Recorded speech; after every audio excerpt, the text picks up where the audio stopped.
할렐루야. 만나서 반갑습니다.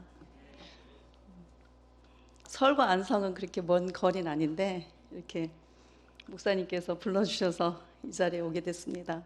그리고 성도님들께서 이렇게 환영해 주셔서 참으로 감사합니다. 오늘 하나님의 꿈 나의 여정이라는 제목으로 제가 저의 살아온 삶을 같이 나누고자 합니다. 저희는 입양 가족이면서 한 자녀 출산하고 3명을 입양을 했습니다. 그 이야기를 오늘 여러분에게 같이 나눠드리도록 하겠습니다. 그 전에 한번 같이 저희 가족 영상 한번 보시겠습니다.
잠깐 여기서 멈춰주세요. 저희 26년의 세월을 3분의 영상에 담았어요.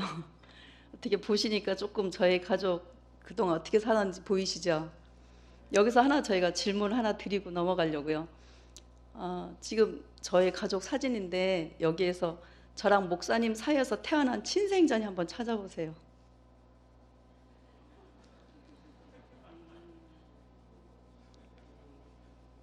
잘 못 찾으시더라고요.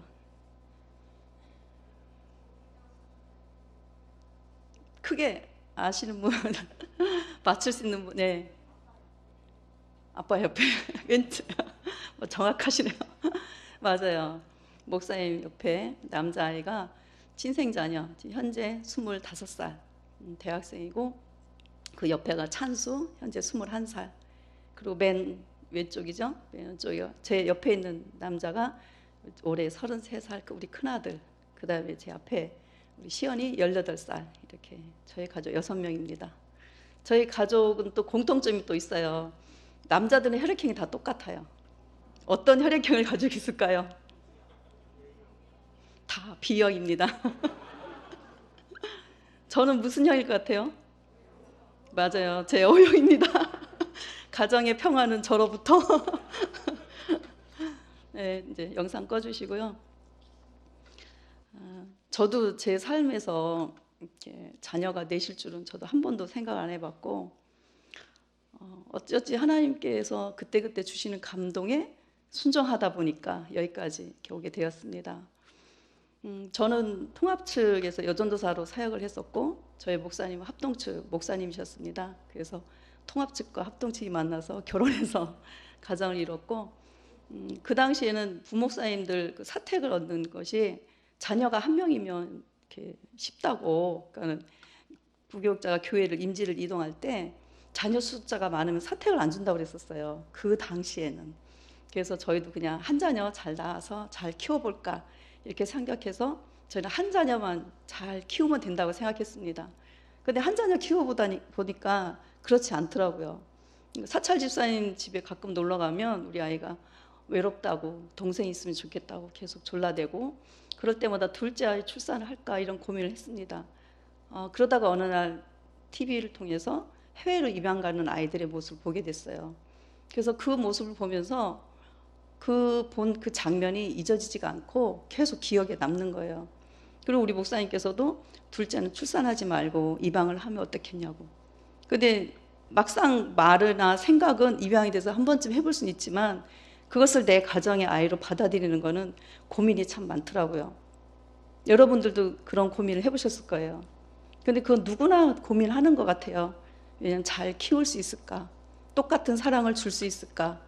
또 그 아이에게 정이 안 가면 어떡하지? 그리고 또 아이가 키우다가 뭐 사춘기 때 방황해서 집 나가서 어쩌어쩌 하면 어떡하지? 뭐 또 그 생모가 찾아와서 애를 데려가면 어떡하지? 이런 부정적인 이야기들이 많이 있기 때문에 저 또한 그런 부분에서 고민이 됐고 갈등을 해서 저는 입양은 안 한다고 그랬었어요. 근데 저희가 사역하던 부교육자로 사역하던 교회가 서울에 있는 성도교였는데 그 당시에 어떤 분이 아이를 위탁을 하고 계셨어요. 그래서 성가정 입양원에서 아이들을 입양 가기 전에 가정에서 케어를 하는 건데 위탁 중인 아이를 봤었거든요. 그래서 저희가 그분의 그 모습을 보면서 제가 참 도전이 됐어요. 저분은 어떤 마음으로 위탁을 하실까? 나는 입양은 어렵더라도 위탁은 한번 해봤으면 좋겠다. 그런 생각을 하고 있을 때 그러던 차에 저희가 임지를 또다시 안산에 있는 안산 동산교회로 또 옮기게 됐어요. 근데 떠나는 날 마지막 날 그분한테 제가 물어봤어요.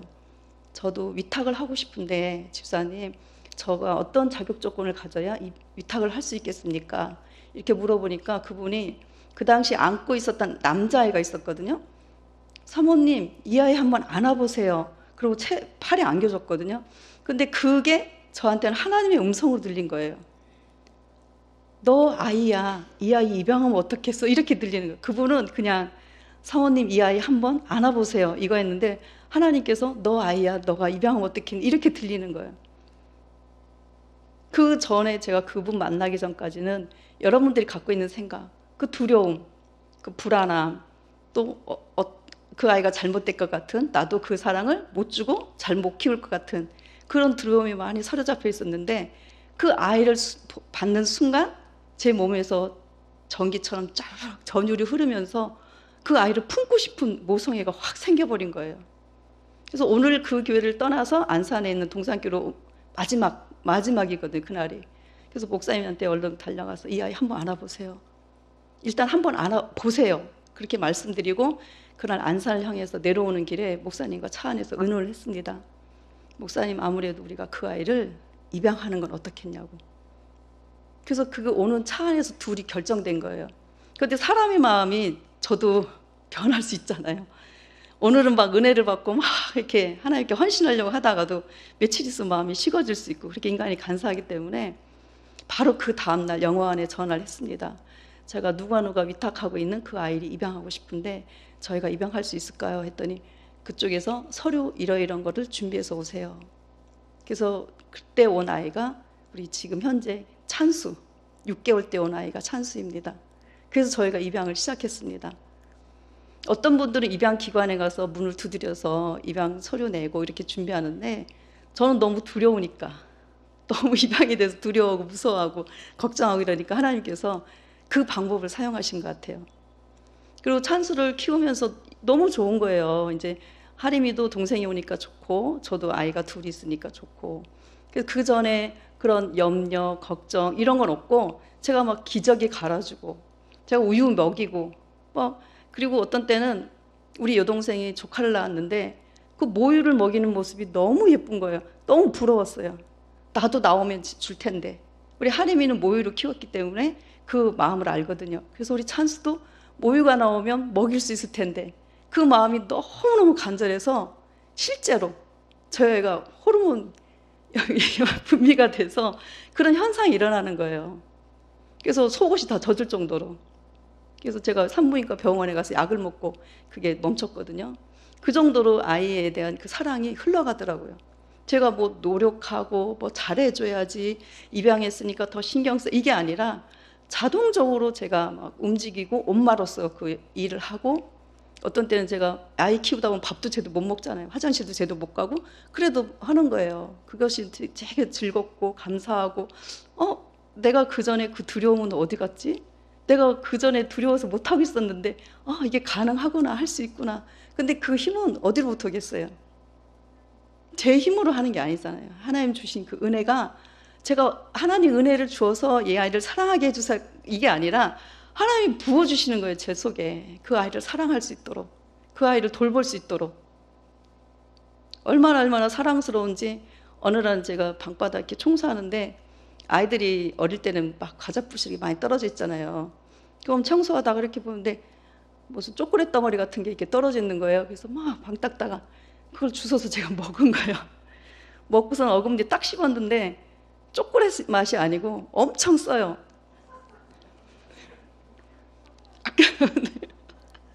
뭘까요? 똥 씹은 거예요, 제가. 아유, 자식도 저 씹어본 사람이에요. 그래서 똥 맛이 쓰다는 걸 그때 알았습니다.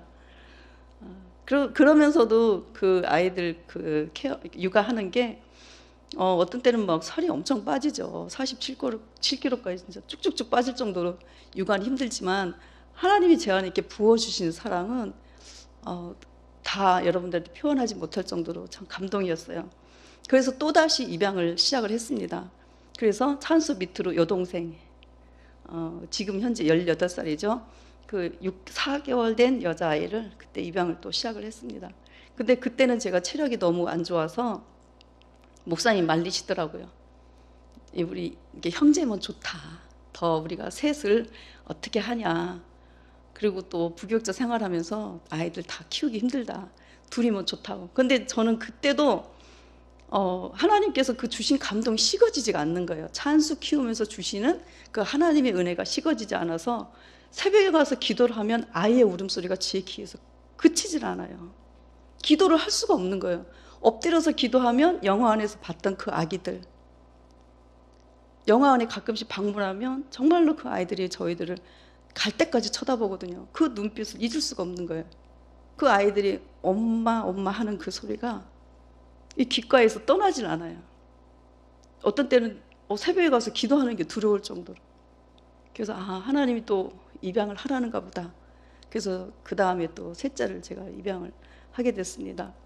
근데 셋째는 좀 여자애라 순하고 참 키우기 편했어요. 근데 우리 찬수는 정말 유별났어요.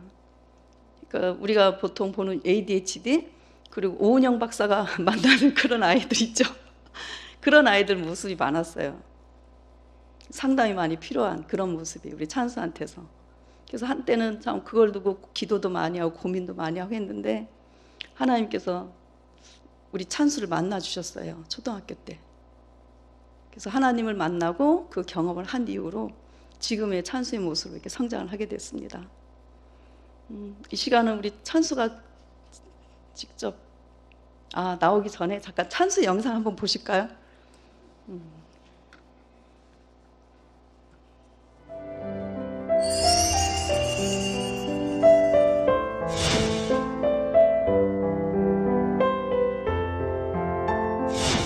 입양을 꼭 공개 입양으로 하셨으면 좋겠고, 입양에 대해서 너무 많은 고민을 하지 않으셨으면 좋겠습니다. 입양을 가족이 되는 또 하나의 방법으로 봐주셨으면 좋겠습니다.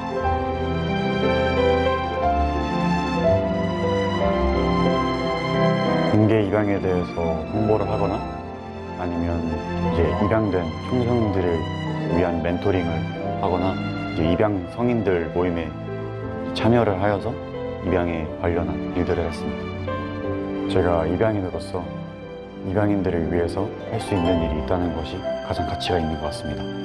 그 머리 붙여놓고 입양 사실을 숨기려고 하지 말고 오히려 이를 더 당당하게 드러내세요. 제 경험상으로도 그게 훨씬 더 좋았고 놀림을 받지 않았었습니다. 많은 입양 준비 아동들을 보면 저처럼 하루빨리 좋은 엄마 아빠를 만나서 행복하게 살았으면 좋겠습니다. 제가 이제 그 시설이라는 곳이 아니 여기까지. 예. 지금 저 이제 엄마로서 지금까지 얘기했잖아요. 그래서 우리 아들도 나와서 한마디 하면 더 좋을 것 같아요. 찬수 앞으로 나와주세요.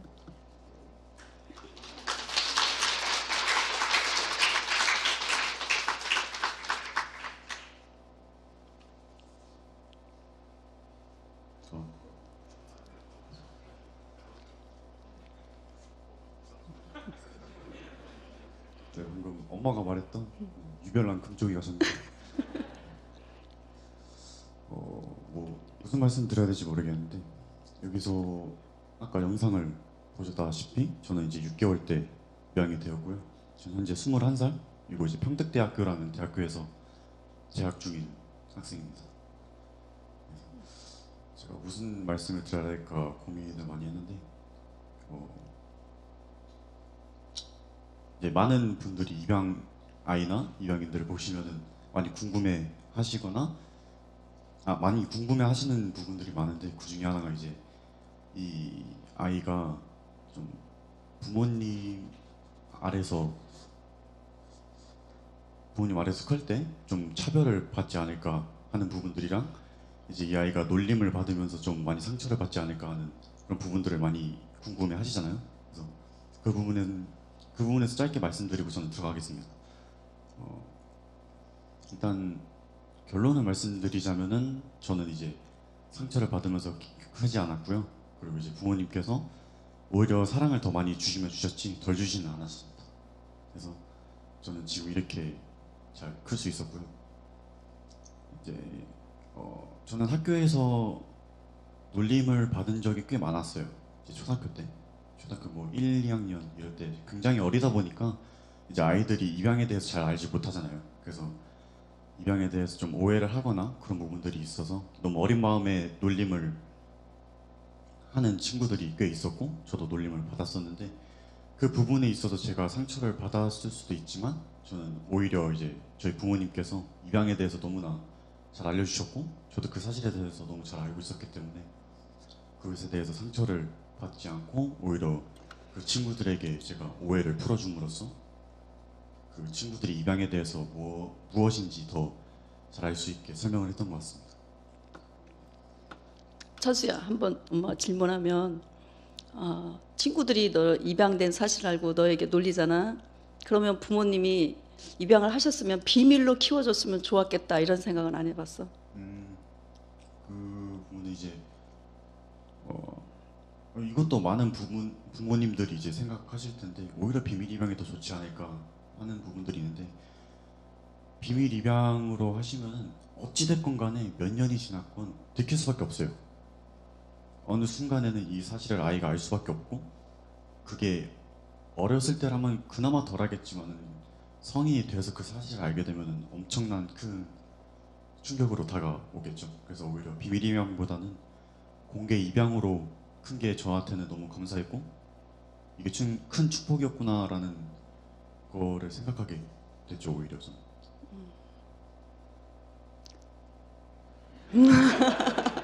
뭐 더 있어?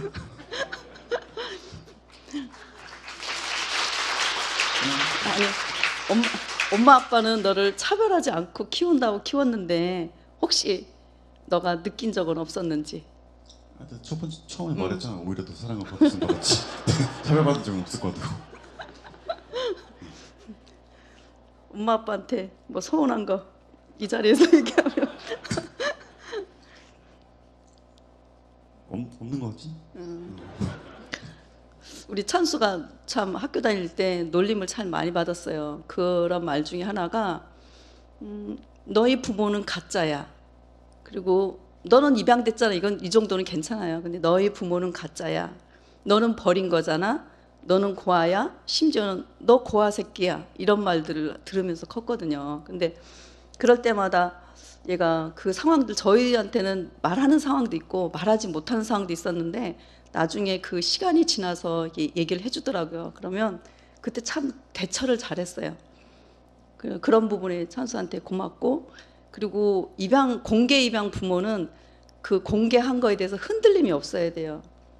비밀로 키울까 이렇게 흔들리면 아이들도 나는 숨겨진 아이가 되어야 되나 이렇게 정체성이 흔들리거든요.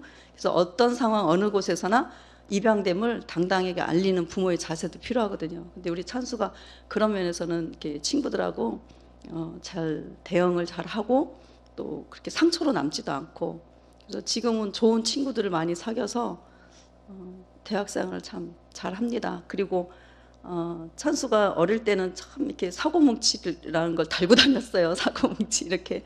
근데 크면서는 하나님 만나고 나서부터는 교회에서 베이스, 드럼, 지금 현재 드러머로 있거든요. 드럼에서 저희 엄마 아빠의 목회 사역을 돕는 동역자, 교회에서는 귀한 동역자 그런 역할을 감당하고 있습니다. 올해 8월에 군대 갑니다. 나라 지키러. 잘 다녀올 수 있도록 기도해 주세요.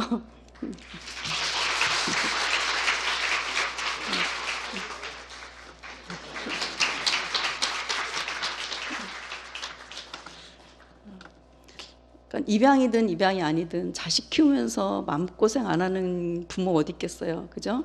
그리고 또 자식이 또 마음에 다 100% 들겠어요. 그죠? 내 속으로 낳아도 어떻게 저런 자식 낳았나 이런 얘기 하시잖아요. 근데 그거는 입양이나 입양 아니나 같은 것 같아요. 그렇지만 부모는 하나님께서 그 마음을 주셔야 부모로서 살아가는 것 같아요. 우리 인간 김인옥은 정말 우리 아이들을 사랑할 수 없는 연약한 사람이고, 또 애들 때문에 상처도 받고 혼자 울기도 하잖아요. 하나님 앞에 나와서 하나님이 야, 이 속 썩여요. 제 마음을 너무 몰라줘요. 이렇게. 그렇지만 하나님이 부어주시는 그 가정 안에 주시는 그 은혜, 그것이 우리 가족을 하나 되게 하고 아이들을 성장시키는 것 같습니다. 어제는 제가 조금 피곤해서 또 오늘 일정도 있고 해가지고 일찍 자리에 누우려고 하는데 아이들이 하나씩 둘씩 제 방으로 들어오는 거예요. 그래서 와서 한 명은 또 학교 생활 막 얘기하고 한 명은 또 이런저런 얘기하고, 그다음에 방 안에 가득한 거예요. 그래서 내가 야, 또 있어? 또 들어와? 이러니까 우리 막내가 엄마가 다 입양했잖아. 그럼 어떤 때는 수건이 이렇게 6명이 산다고 생각해 보세요. 수건 아침에 벗어놓고 아침에 쓰고 또 저녁에 쓰고, 그러면 이 수건 빠는 일이 보통 일이 아니에요. 빨래량이 항상 많거든요. 야, 좀 수건 좀 아껴서 써라. 아침에도 쓰고 저녁에도 쓰면 안 되냐? 하루에 한 개 써. 이러는데 그럼 애들이 엄마가 다 입양했잖아. 우리는 엄마가 낳았잖아 아니고 엄마가 입양했잖아. 그리고 어떤 때는 자기들끼리 우리 집 너무 가난해. 우리 집 똥수전 같아. 우리 금수저로 입양 갈 걸 그랬어. 이런 말들도 하고 재밌어요. 참 이렇게 사는 게 우리 가정 안에서 참 재미있다. 그리고 저와 목사님을 이렇게 유전자는 하나잖아요. 한 명. 우리 하림밖에 없는데 다른 유전자들이 이렇게 다 있는 걸 보면서 참 이렇게 그것이 가정 안에서 이루어지는 걸 보면서 참 감사하고, 각기 다른 그 아이들이 서로에게 좋은 영향을 주는 거예요. 큰 아이는 작은 아이한테, 작은 아이는 큰 아이한테. 우리 가정에서 제일 친하기는 큰 아이하고 막내가 친하거든요. 그리고 둘째하고 셋째가 친한데 큰 아이랑 막내 차이가 나이가 15살 차이예요. 근데 친하긴 둘이가 제일 친해요. 그렇게 가정 안에서 하나님께서 어우러지게 하시더라고요. 저희는 이렇게 해서 또 두 자녀 큰아이 입양하기 전까지는 저희가 셋이었죠. 이렇게 셋. 주변에서는 제가 이제 입양을 많이 알리고 입양을 홍보하고 입양을 전도하고 이러다 보니까 또 입양하라고 주변에서 많이들 저를 부추겼어요.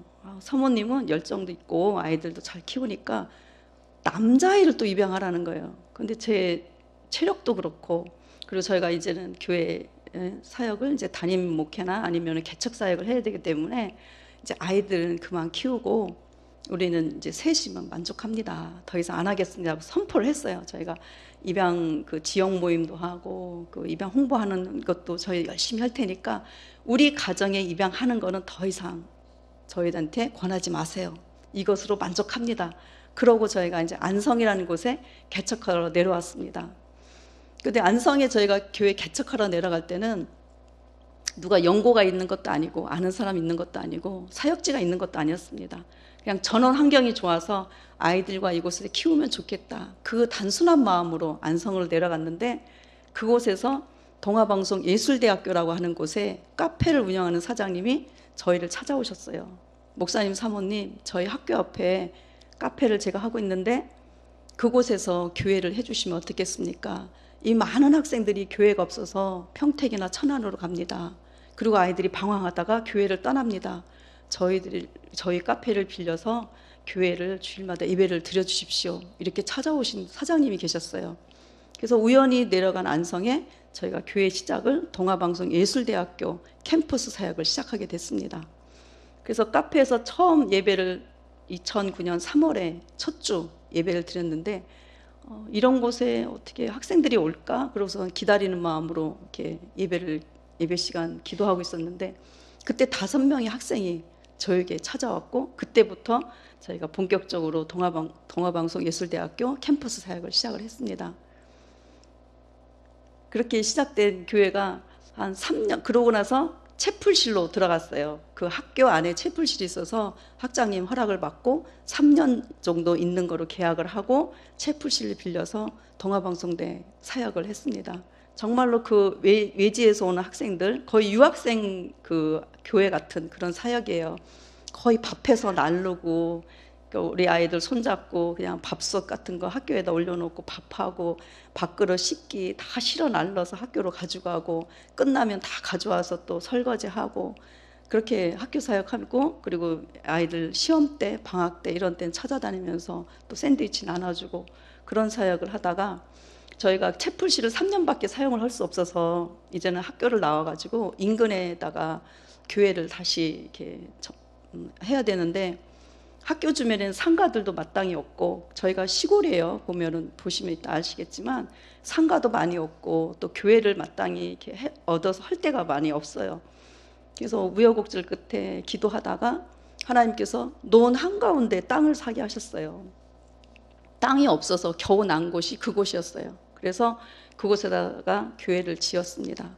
그리고 교회를 짓고 그때 교회를 짓고 나니까 더 부흥할 줄 알았는데 그때부터 장년들이 떠나기 시작하더라고요. 저희가 시작할 때는 장년교회는 5가정으로 시작을 했습니다. 나머지는 대부분 학생들이었고 그런데 교회를 건축하고 나니까 장년들이 그때부터 부담이 되셨는지 1가정, 2가정 다 떠나기 시작하더라고요. 그래서 건물은 논 한가운데 지어놓고는 그때부터 저랑 목사님은 진짜 아무것도 보이지 않는 상황이 돼버린 겁니다. 아브라함의 심정이 되어버린 겁니다. 아브라함이 하나님의 말씀을 따라 가라고 할 친척, 내 본토 친척 아비집을 떠나 가라고 할 때 아브라함이 나섰던 그 길처럼 저희들이 그 광야에 와버린 것입니다.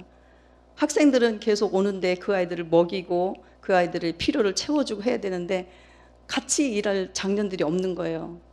그래서 저는 새벽에 교회에 엎드려서 예배당에 엎드려서 하나님께 간절히 기도했습니다.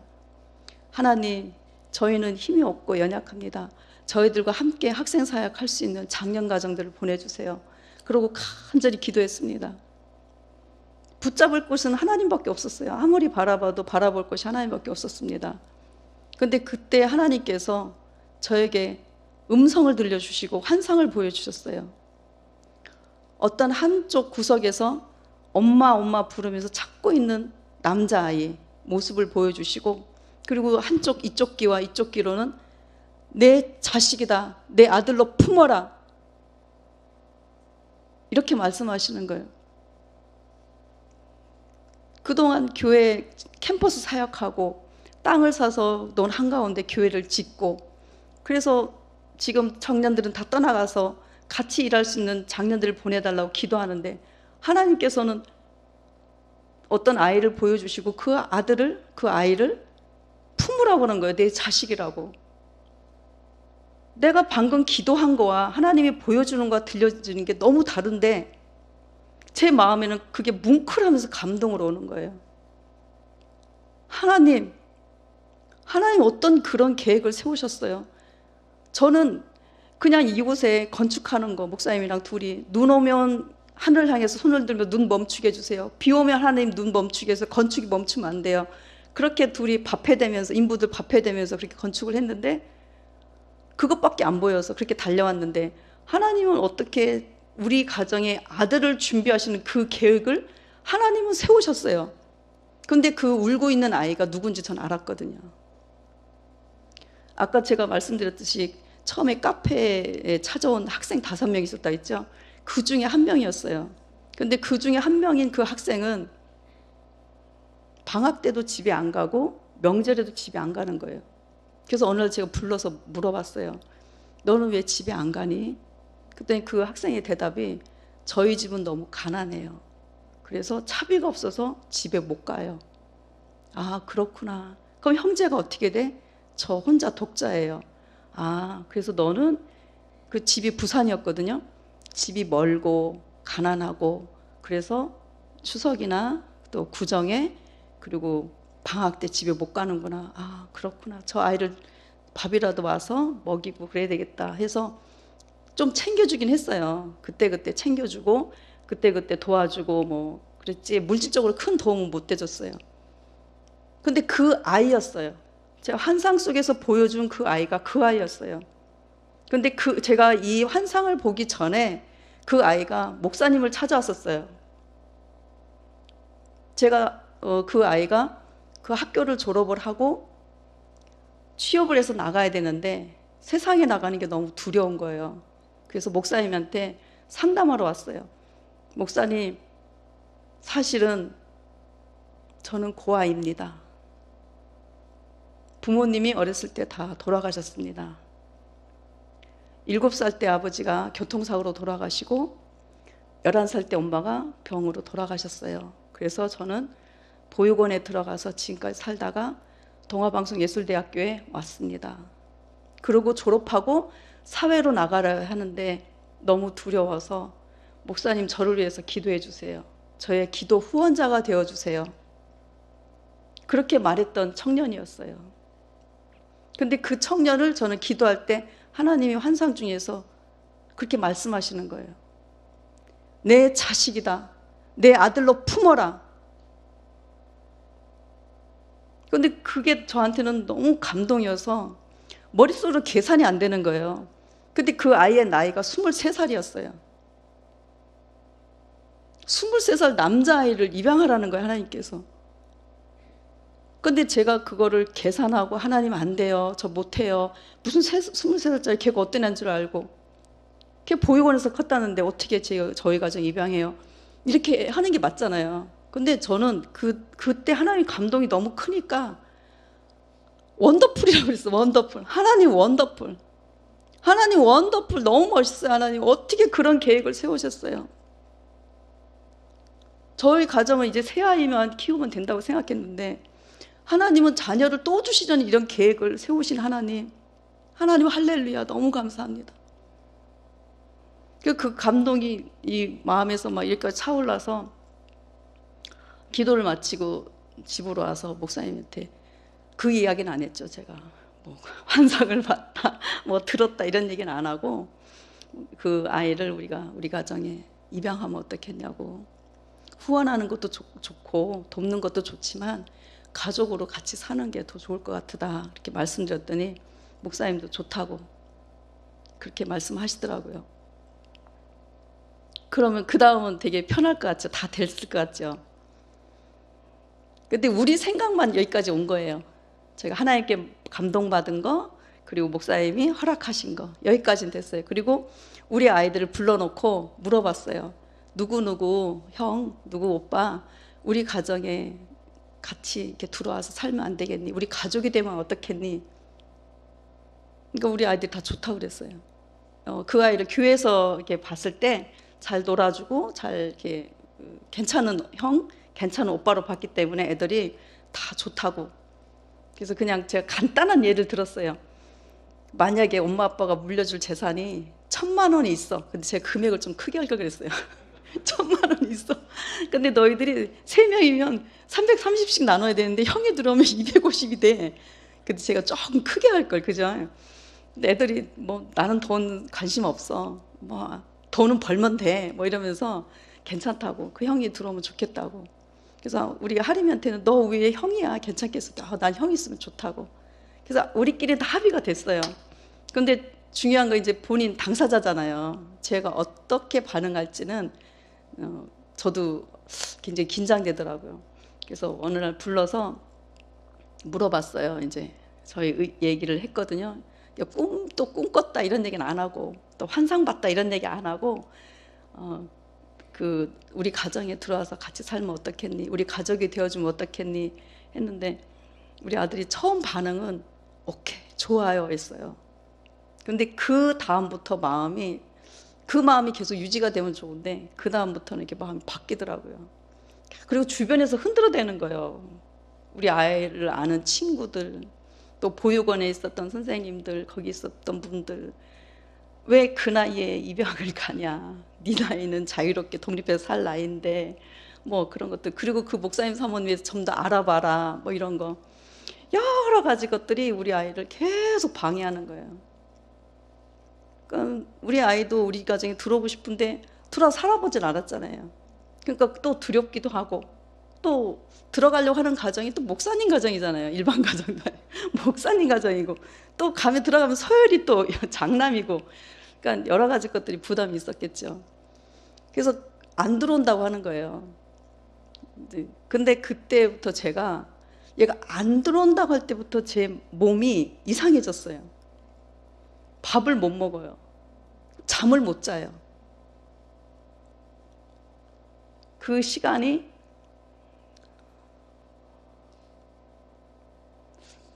한 6개월에서 8개월 그 정도.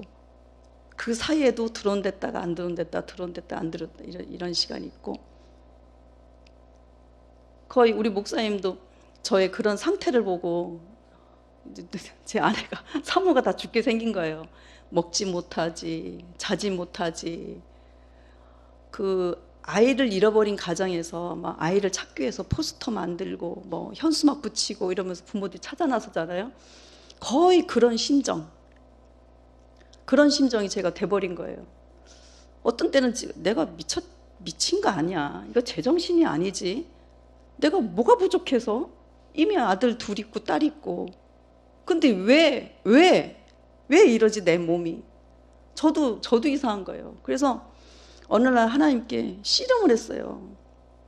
야곱이 하나님과 씨름한 것처럼 저는 어떤 씨름을 했냐면, 하나님 제 마음에서 얘를 빼주세요. 저 못 살겠어요. 저 죽을 것 같아요. 저도 먹고 자고 또 가정에선 엄마와 아내이고 교회에선 사모로 제가 살고 싶어요. 근데 지금 제 몸 상태가 지금 이게 뭡니까? 제발 이 아이를 제 마음에서 빼주세요. 그 씨름을 밤새 했어요. 잠이 안 오니까. 그런데 어느 날 하나님께서 제 마음을 평안하게 해주시더라고요. 그리고 그날 우리 큰아이한테 연락이 왔어요. 목사님 가정으로 들어가겠습니다. 그렇게 해서 우리 가정에 들어와서 지금 몇 년 살았냐면 10년 살았어요. 그 10년의 세월도 하나님께서 많이 도와주시고, 가정에 들어와서 또 사는 것도 다른 문제잖아요. 처음에는 이런 느낌이더라고요. 조카가 왔는데 안 가는 거예요. 이런 거. 조카가 왔는데 안 가는 거. 교회 청년이 왔는데 해지면 가야 되는데 안 가고 있는 거. 자고 일어났는데 어머 쟤 누구지? 이런 거 낯설고. 그래서 모든 생활이 다 목사님 가정에 사니까 모든 생활이 다 오픈되잖아요. 비밀이 없고, 모든 교회 얘기든 어떤 것든 다 오픈돼 있고, 그런 생활을 해야 되는 것들에 대해서 그래도 하나님께서 제 마음에는 계속 또 똑같아요. 우리 아이들 찬수, 시연이 입양했을 때처럼 동일하게 저렇게 큰데도 23살부터 지금 33살까지 왔는데도 동일하게 자식 같은 자식의 마음으로, 어미의 마음으로 그 아이를 보게 하시더라고요. 그러니까 어느 날은 우리 아이랑 큰애랑 제가 운전을 이제 하니까 제가 병원 신방을 같이 간 적이 있어요. 근데 병원 신방 끝나고 집에 돌아오는 길에 차 안에서 큰아이가 이런 얘기를 하는 거예요. 우리 집에 온 지 얼마 안 됐을 때예요. 어머니, 만약에 제가 아파서 못 고치는 병이거나 제가 아프면 저는 어느 날 집을 떠날 거예요. 어느 날 사라져 버릴 테니까 어머니 저 찾지 마세요. 그 말 하는데 제 속에서 야! 이 개새끼야. 죄송해요. 이렇게 거룩한 교회에서 더 세게 말했는데 제가 조금 수위를 낮춘 거예요.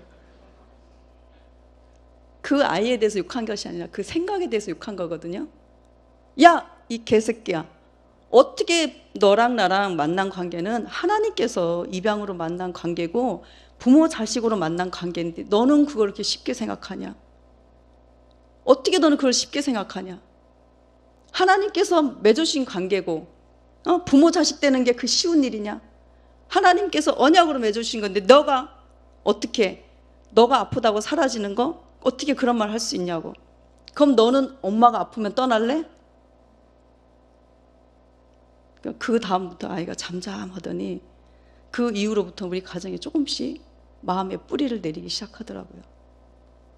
저의 욕이 통한 것 같아요.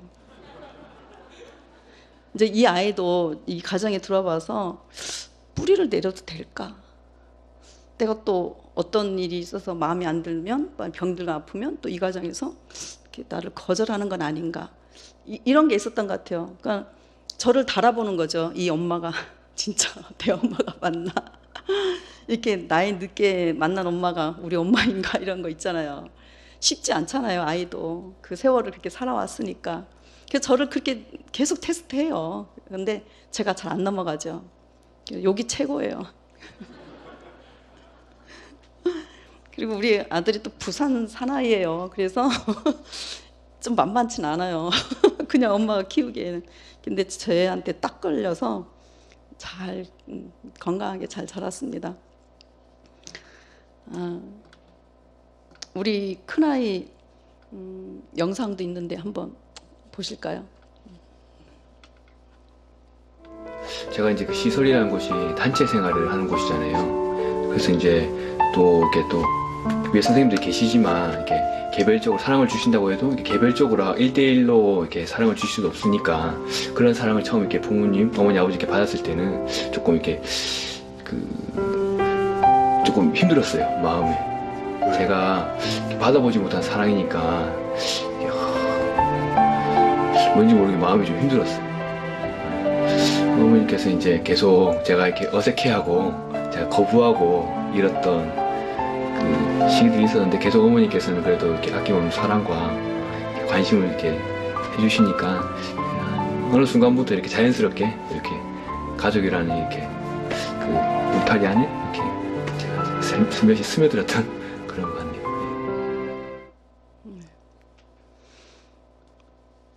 우리 아들이 지금 나이가 33인데 제 나이가 54이에요.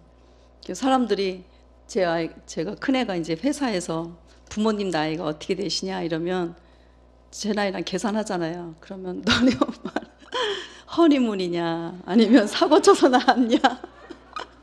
제가 결혼은 28 했는데 계산해보면 제가 22에 낳은 게 되거든요. 큰아이는. 그래서 그런 적도 있고 어떤 때는 전화 와서 어머니 저 몇 살에 낳으셨어요? 물어볼 때도 있어요. 계산을 해야 되니까 그 직장에서 동료들한테 얘기를 해야 되는데 계산이 안 되니까 어머니 저 몇 살에 낳았어요? 그래서 내가 22살에 낳은 것 같은데 낳은 기억은 없어. 내가.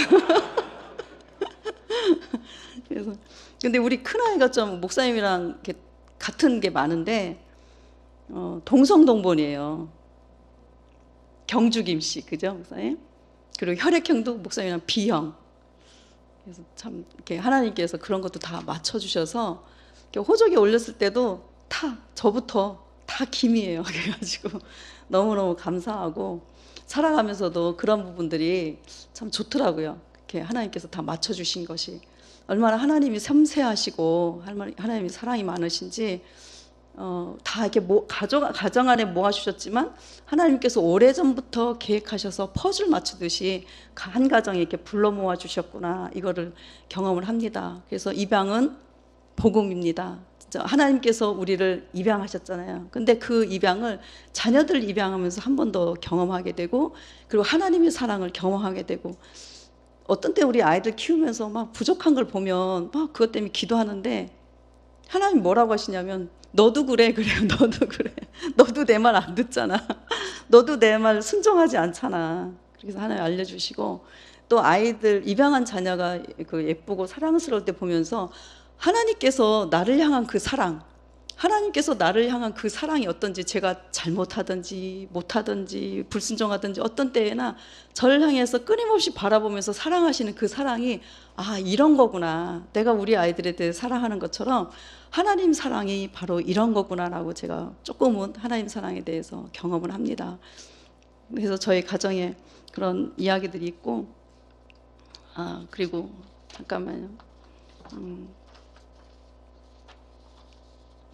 그리고 우리 아들이 저희 집에 들어와서, 큰아이요, 큰아이 들어와서 어느 날은 잠꼬대를 하는데, 뭐라고 하는데 제가 한번 들어봤어요. 무슨 잠꼬대를 하나.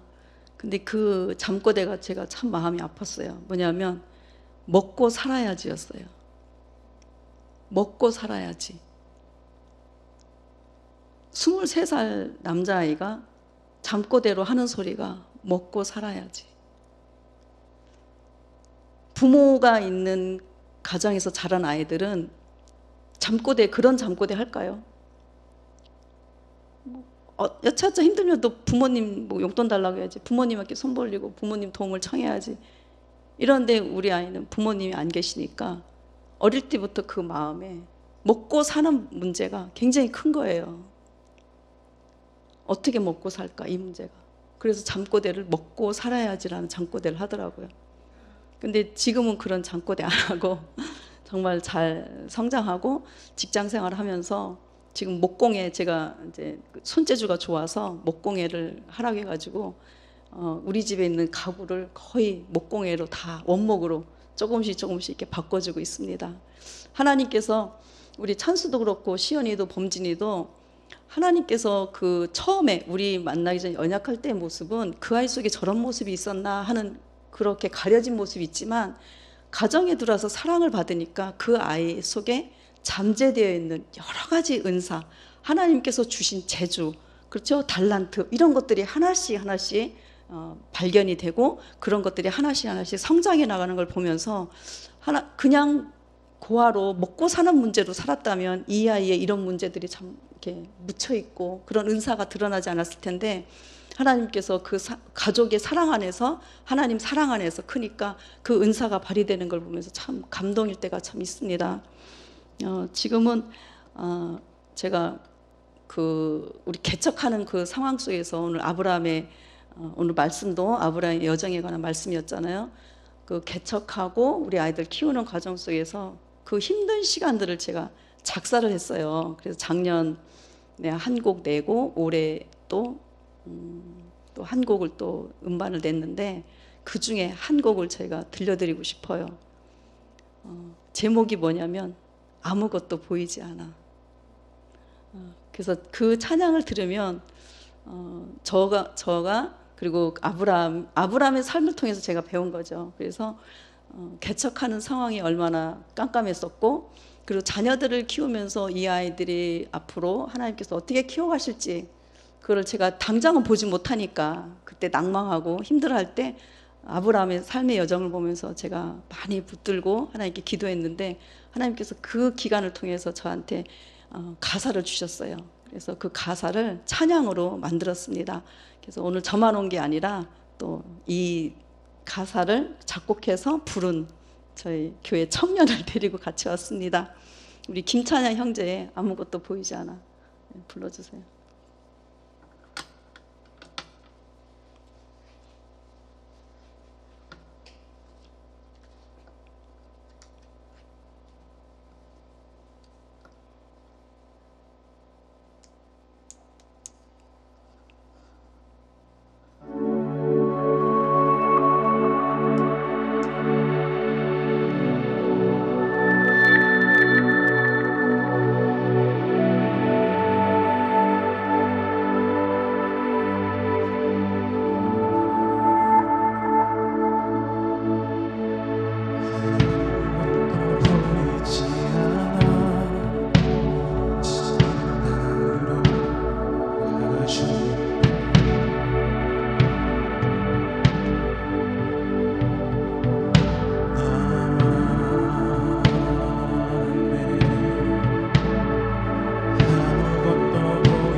바다의 모래를 보며 주님의 약속이 기다리네.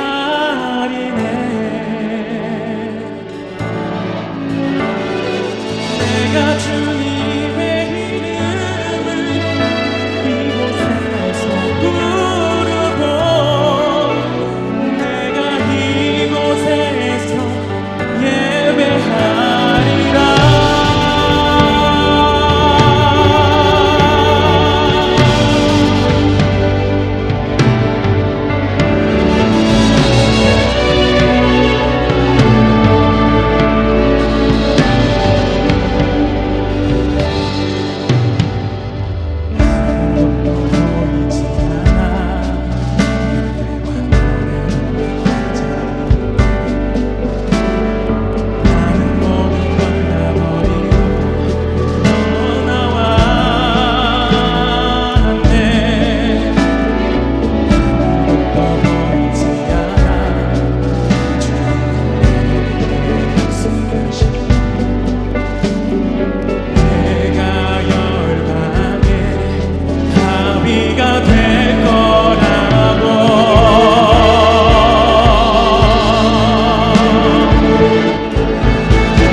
이 모든 것을 주님께 영광 올려드립니다.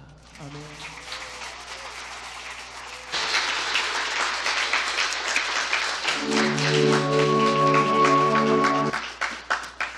저 네이버에 검색해도 나오고 음악 사이트에 다 있어요. 많이 들어주시고 이 곡 말고도 나는 하나님의 이름이라는 곡도 있습니다. 그것은 다윗의 이야기를 또 가사로 제가 만들었어요. 또 작곡도 저 청년이 했고 노래도 저 청년이 불렀습니다. 하나님께서 고난 중에 고난은 결코 힘든 게 아니더라고요. 고난을 겪으면 겪을수록 하나님의 은혜를 더 사모하게 되고 하나님의 은혜를 더 사모하다 보면 그것이 나의 곡조가 되고 노래가 되고 또 가사가 되고 그래서 하나님을 찬양하게 되는 것 같습니다. 저희 아까 그 음반 자켓에 그 나무 보셨죠? 우리 마당에 심겨진 자두나무이고 그리고 저희 교회 어떤지 궁금하시죠? 저희 교회는 우리나라는 3면이 바다인데 저희 교회는 3면이 논이에요. 그래서 지금 모내기철이라서 굉장히 바쁩니다. 그리고 저에게 오실 때 사람들이 굉장히 찾기 힘들어해요. 내비가 논 가운데를 인도하거든요. 한번 사진 보여주세요.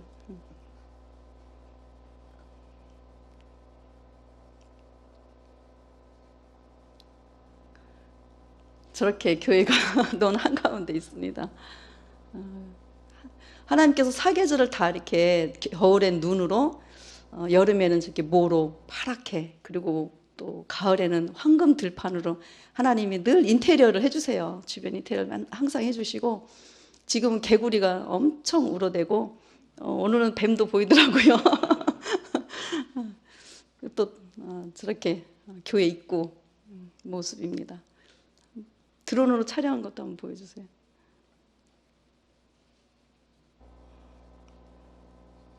저희 교회는 마당에서 저기 캠프파이어 아파해도 가능해요.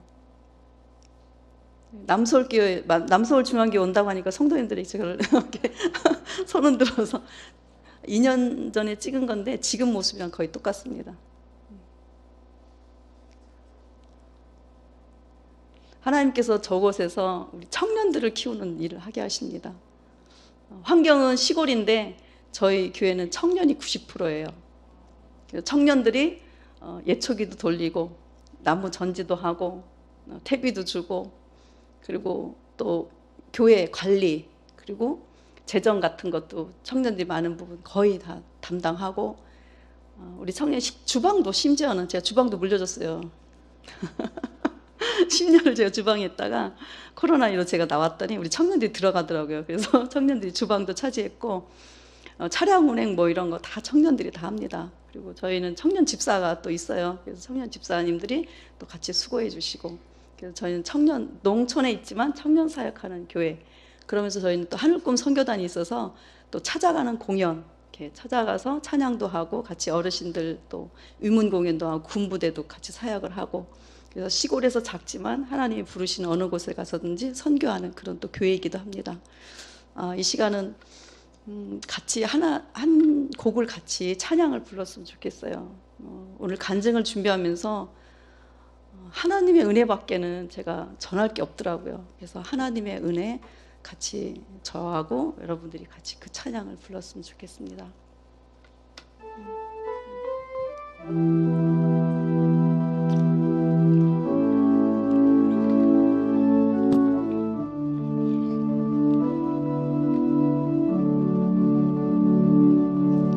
나를 지으신 이가 하나님 나를 부르신 이가 하나님 나를 보내신 이도 하나님 나의 나 된 것은 다 하나님 은혜라 나의 달려갈 길 다 가도록 나의 마지막 호흡 다 하도록 나로 그 십자가 품게 하시니 나의 나 된 것은 다 하나님 은혜라 한량없는 은혜 갚을 길 없는 은혜 내 삶을 애워싸는 하나님의 은혜 나 주저함 없이 그 땅을 밟은 또 나를 붙드시는 하나님의 은혜 다시 한번 같이 한 번 더 고백할까요? 하나님의 은혜를 나를 지으신 이가 하나님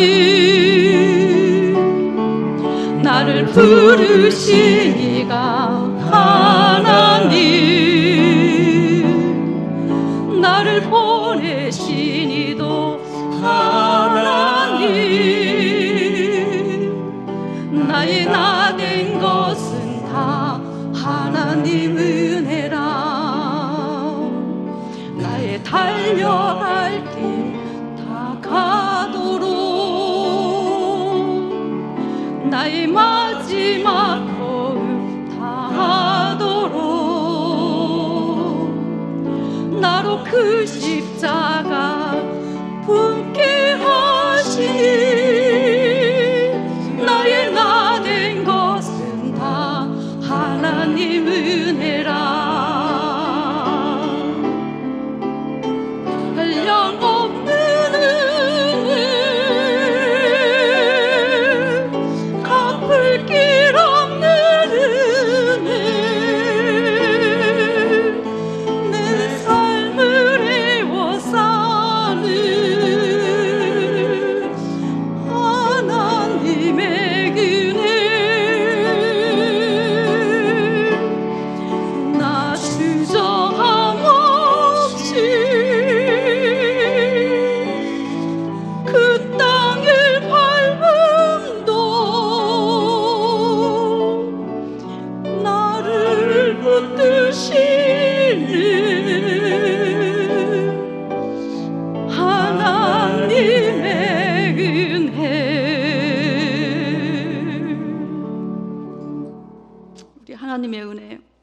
고백하면서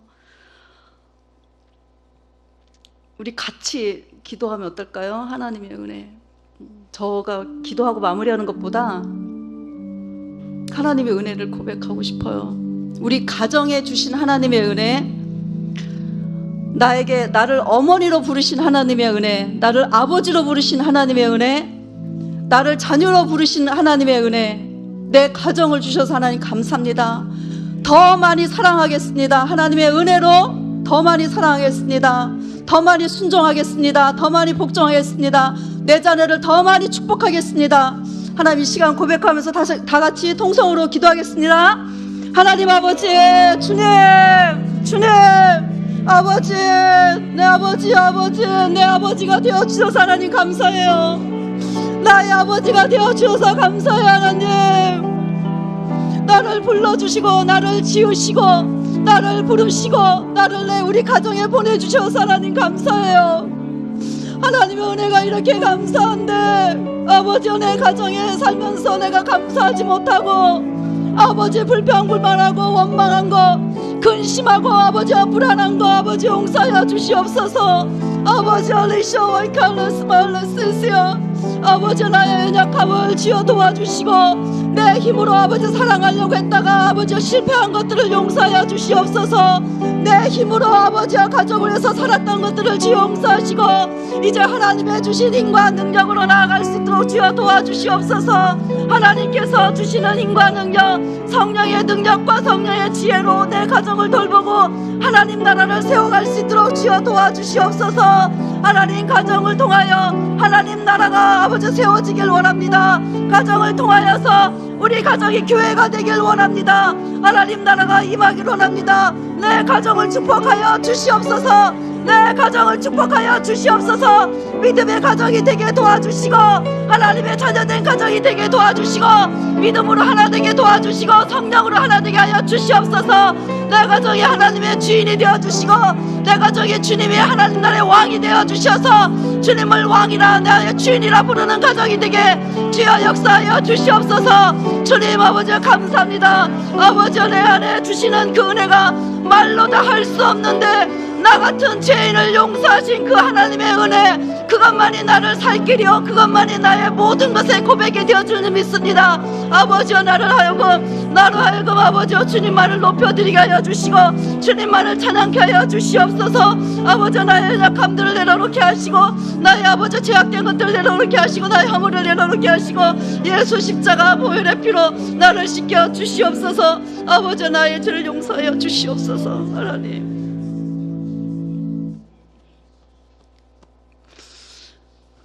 하나님 감사합니다.